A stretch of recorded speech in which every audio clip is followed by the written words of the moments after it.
All right, let's talk about decimals. You know, those little dots that show up everywhere, on price tags, on the gas pump, everywhere. They can seem a little intimidating, but we're going to fix that today. I promise, by the time we're done here, you'll see that little dot in a whole new way. So let's kick things off with a little riddle. What do a price tag, a stopwatch for a runner, and the numbers on a gas pump all have in common?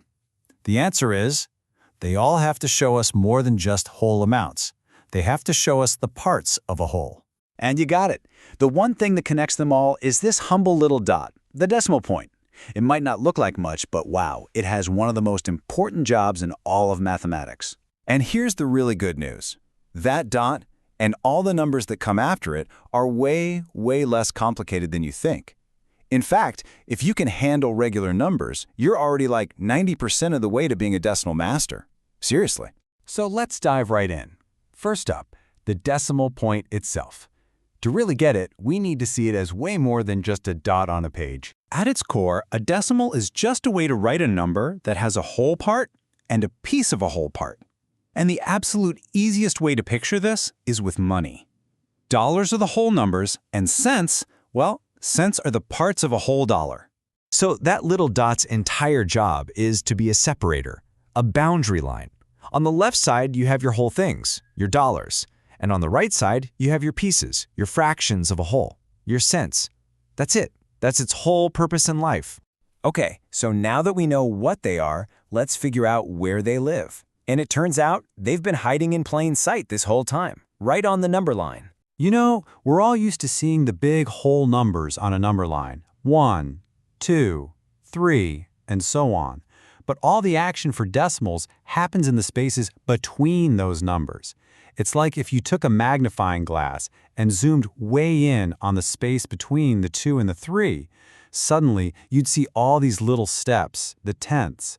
And if you zoomed in again, you'd find even tinier steps, the hundredths. Now, that very first spot right after the decimal point, that's called the tenths place. And to keep our money analogy going, just think of tenths as dimes. They're the first stop after a whole dollar, and you need exactly 10 of them to make the next whole thing. And the second spot over, that's the hundredths place. You can probably guess what these are. They're like pennies. They're even smaller pieces, right?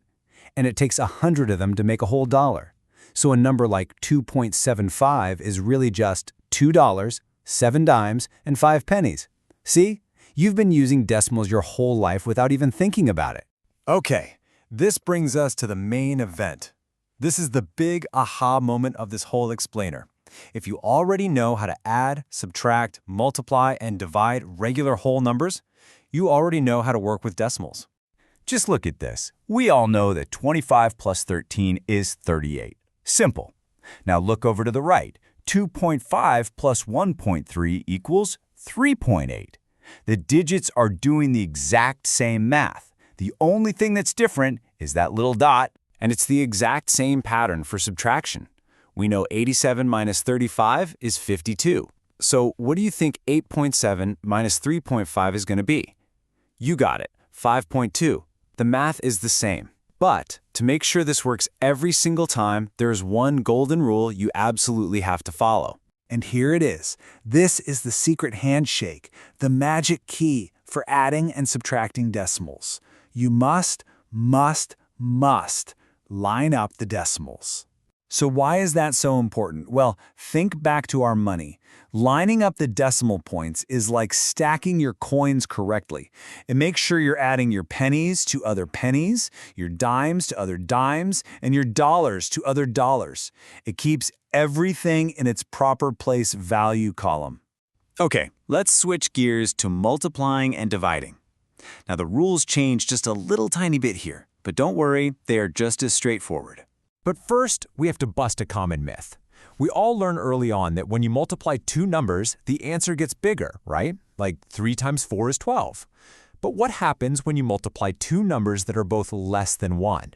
Take a look at this. 0.5 times 0.6 equals 0.3. The answer is actually smaller than both of the numbers we started with. It's kind of wild, right? When you're multiplying a piece of a whole by another piece of a whole, you end up with an even smaller piece. So how do we actually do it? It's a simple 3-step process.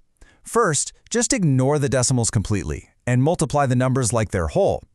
Then, you count up how many digits total are after the decimal points in the original numbers you started with. Finally, you just put the decimal point back in your answer, counting that many places from the right. Easy. And for division, when you're dividing a decimal by a whole number, it's even simpler. I'm not kidding. Before you do any math at all, you just take the decimal point that's inside the division box and bring it straight up into your answer line. Then, you just divide like normal. That's it. All right, you've learned the rules, you've seen the secrets. Now it's time to put all this amazing new knowledge into action with a real-world problem. Here's the situation. Maya has $5.75. She spends $2.49 on a notebook. How much money does she have left? Take a second. Think about what kind of math that is. And what's that golden rule? Exactly. It's a subtraction problem. So what's our first step? We line up those decimals perfectly. Then we just subtract each column, starting from the right, just like we would with any other numbers. Bring that decimal point straight down into the answer, and there it is. Maya has $3.26 left. Simple. See? The fear of decimals is usually way worse than the decimals themselves. They're just a tool to help us make sense of the world. So here's my final challenge to you. It's your turn. Can you go out and find a decimal in your own life, on a receipt, in a recipe, a sports score, and create a story problem with it? Because now that you know the rules, you'll see they aren't mysterious at all.